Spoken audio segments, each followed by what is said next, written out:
વર્ષ ખબર પડે દર વખતે એડ કરવાનું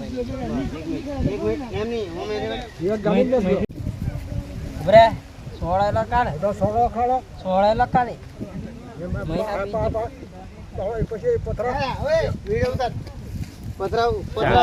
ચાલુ છે થોડા કાળા પછી પથરામાં કેટલા ગડો લે પેલું કઢાઈ લાવ લે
આપણે દેવ હારું ભેગા કરીને પૂંજવા આવ્યા છે આપણે, અને આપણે બધા ભાવથી જઈએ છે આપણે, અને બધા ગામ લોકો ભેગા કરીને આપણે દેવને પૂંજવા આવ્યા છે. બધા રાજી ખુશી છે.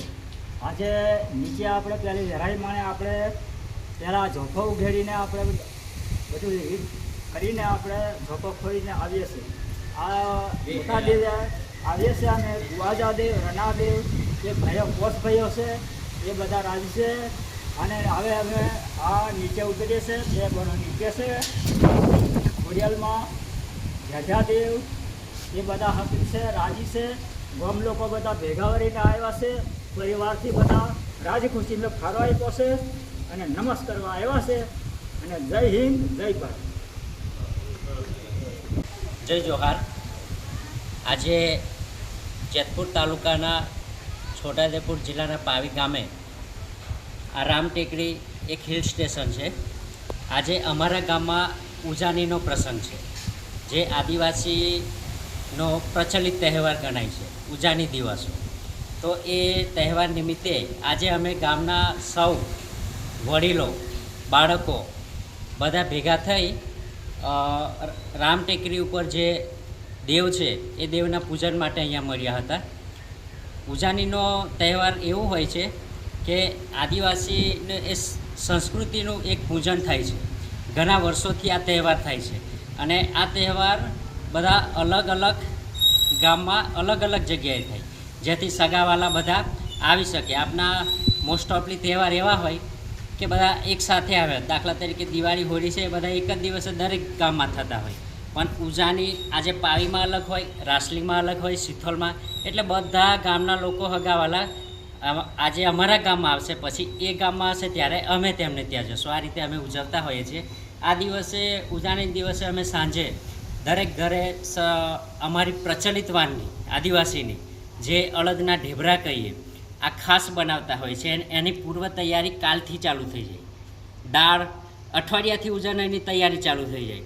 લોકો શનિવારનો હાટ ઉદયપુરીઓ ભરાય ત્યાં દાળ લેવા જતા હોય. દાળ લાવીને એને વ્યવસ્થિત મૂકે, એના આગલા દિવસે દાળને પલાળે, પછી 24 કલાક 12 કલાક જેવી એને પલાળી, અને બીજા દિવસે એને પ્રકૃતિ પૂજક છે ને એ એના દરેકમાં એ આદિવાસીનો જે વાર તહેવાર છે ને એમાં પણ જોવા મળે. એ દાળને પથ્થરની, 2 પથ્થર હોય અને એક નિહોત્રો કહેવાય, એની અંદર એ પીસીને એ દાળને ઝીણી કરે, અને એ દાળ જે ઝીણી થાય એમાંથી સરસ મજાના અડદના ઢેબરા બને. એ સાંજે બનતા હોય છે. પણ એ પહેલાં પૂર્વ તૈયારી આદિવાસી પ્રકૃતિ પૂજક છે. જ્યારે કોઈ પણ તહેવાર હોય તો વાર તહેવારે સૌથી પહેલાં દેવોનું પૂજન કરે, પછી જે ઘરમાં કોઈક અનાજ હોય કે કોઈક વાનગી બની હોય પછી જ એ લોકો ગ્રહણ કરતા હોય છે. તો આજે અમે દેવોને પૂજન કરવા માટે મળ્યા હતા. સાંજે અમારા ઘરે બધાના ઢેબરા બનશે, એ સાંજે ખાશું. એ પહેલાં દેવોને આ ગામના પૂજારા છે, પટેલ છે, વડીલો છે, આ બધા ભેગા થઈ શરૂઆત તો અહીંયા ડુંગળી ઉપર જે પ્રવેશ દ્વાર છે ઝોપો, એ ઝોપો ખોલી એટલે ત્યાંથી પૂજન કરી ઉપરના દેવને પૂજન કર્યું. ત્યારબાદ એ દેવનું પૂજન થશે, પછી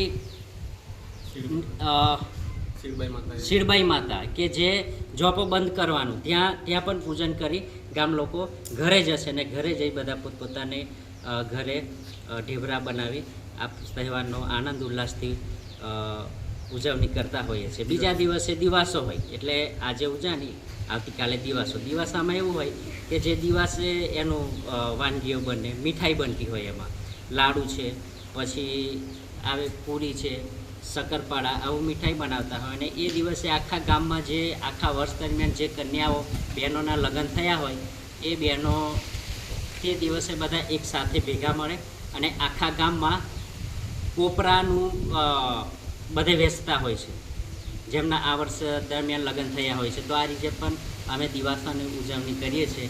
અને આદિવાસી કહેવાય છે પ્રકૃતિ પૂજક, જે પ્રકૃતિ સાથે રહેનારો માણસ છે, એટલે પ્રકૃતિને સાથે લઈ ચાલનારો, પ્રકૃતિની પૂજા કરે છે, પ્રકૃતિની રખેવાળ કરે છે, અને પ્રકૃતિની દેવ એનું પૂજન કરીને જ અમે કોઈ પણ વાનગી આરોગતા હોઈએ છીએ.